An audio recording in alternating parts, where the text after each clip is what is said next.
I was standing in a stranger's garage, holding a box of Pokemon cards worth more than my college degree, and the woman handing them to me had no idea who I was. 10 years earlier, her son had drained every last cent from my phone just to watch me suffer. Now I was standing in his childhood bedroom's leftovers, doing math in my head, and the number I landed on was $40,000. Poetic, right? Because what he stole from me was exactly 40. This is the story of how patience, memory, and one Saturday morning garage sale turned a middle school grudge into the sweetest payday of my life. If you've ever had someone smaller than you, weaker than you, dumber than you, take something from you and laugh about it, and you swore that one day, somehow, the universe would even the score, you need to hear this one. Hit subscribe, tap that like button, and settle in, because karma took its time on this one. But when it arrived loaded. My name's Alex. Back in the early 2010s, I was starting 6th grade, and like every kid that age, all I wanted was a phone. Not a smartphone. Those weren't really a thing yet for kids like me, just a phone. My parents got me a slide phone on a pay-as-you-go plan. 10 cents a text. 10 cents a minute. And if you sent or received a picture, 25 cents. Every single time. They gave me $100 a year to cover it. That was it. Go over. And it came out of my birthday money, my Christmas money, money I'd been saving for months. So I learned fast how to survive on that plan like it was a survival game. If a friend called, I'd let it ring out, hang up, and call them back on the landline so it wouldn't cost me a cent. We used Skype. We used email. My friends respected it because that's what friends do. They adapt to protect each other. Everything worked. Until Derek showed up in 7th grade. At first, Derek was funny. The new guy with the jokes, the guy who made the group laugh. But that wore off fast. Real fast. Underneath the jokes was something colder.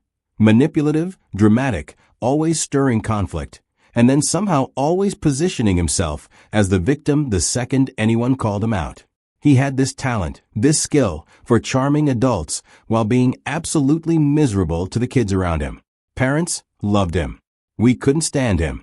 And getting rid of someone like that from a friend group? It's never as simple as just walking away. He dug his roots in. And Derek did not care about my phone situation. I told him more than once, just email me the memes, man. Skype me. Don't text me pictures, it cost me real money. He didn't care. Not because he forgot. Because he didn't have to care. It cost him nothing. It cost me everything. Then one day, Derek got mad at me. I don't even remember what set him off. It was probably nothing. It was always nothing with him. But instead of sending me an angry text, he decided to get creative with his cruelty. He started sending me memes, picture texts, lolcats over and over, one after another, spamming my phone like he was trying to set a world record. I watched the notifications pile up and felt my stomach drop because I knew exactly what each one of those pictures cost. I tried calling him, tried texting him to stop. Nothing worked because on that plan, there was no way to block a number. He knew that. That's exactly why he kept going. By the time he was done, he'd sent over 100 of them. 100 lolcats. And my phone didn't stop working because I told it to. It stopped working because he had drained it dry. $40 gone. My balance at zero, and my phone just died. No calls. No texts. Nothing. I remember standing there in complete disbelief, that hot, tight feeling climbing up my chest, the kind of anger that makes your hands shake a little. I confronted him the next day and demanded he pay me back the $40 he'd cost me. And Derek, completely unbothered, just shrugged and told me it wasn't his problem. Not his problem. He'd taken something from me on purpose, watched me lose it in real time, and he had the audacity to act like I was the one being unreasonable. I went home that day absolutely fuming. I told my dad everything, fully expecting him to march over to Derek's house and light into his mother. Instead, my dad just sighed and told me it wasn't worth the fight.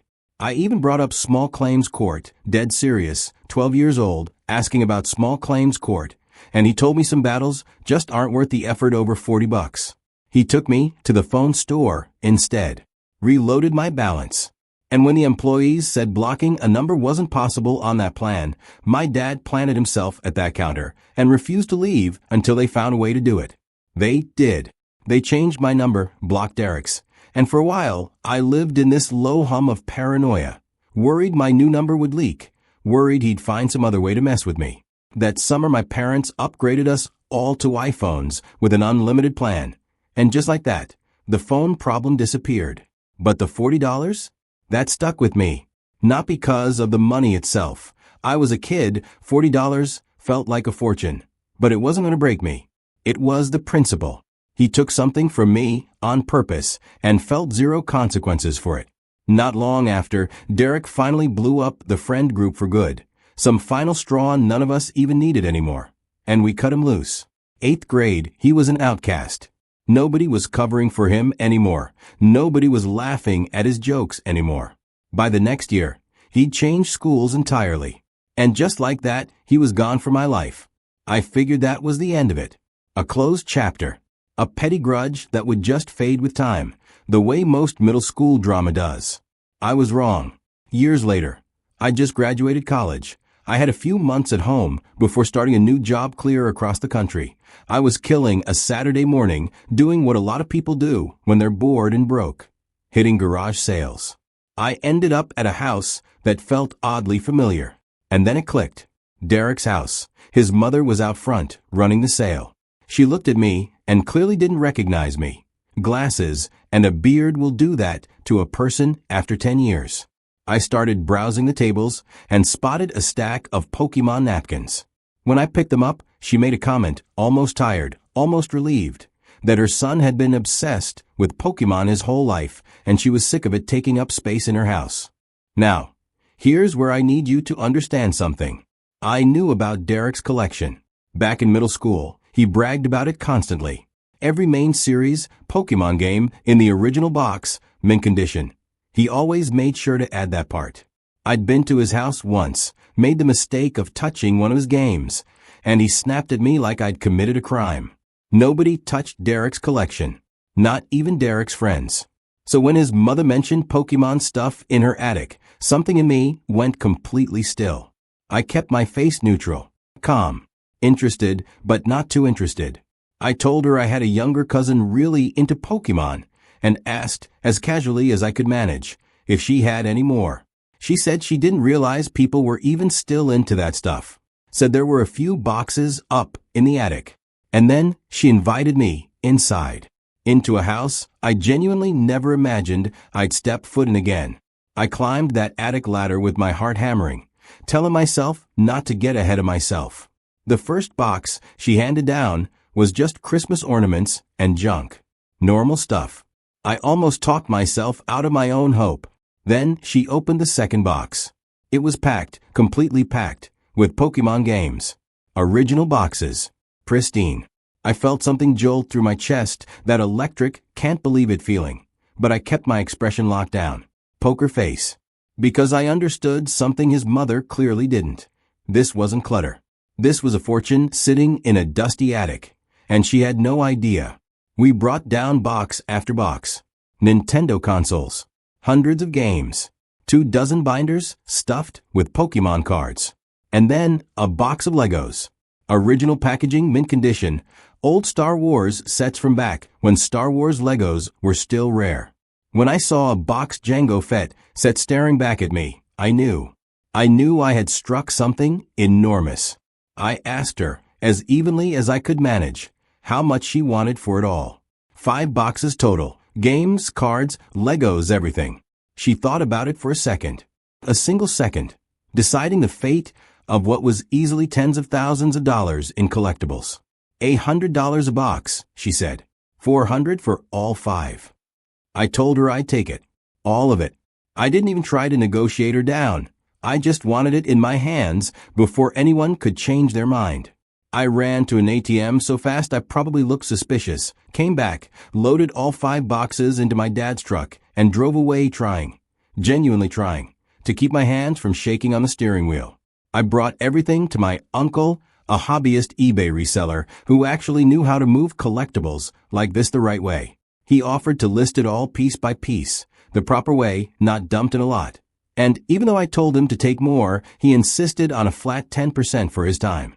We spent an evening logging every single item, every game, every card, every Lego set. And when we tallied the estimated value of the entire collection, just under $40,000.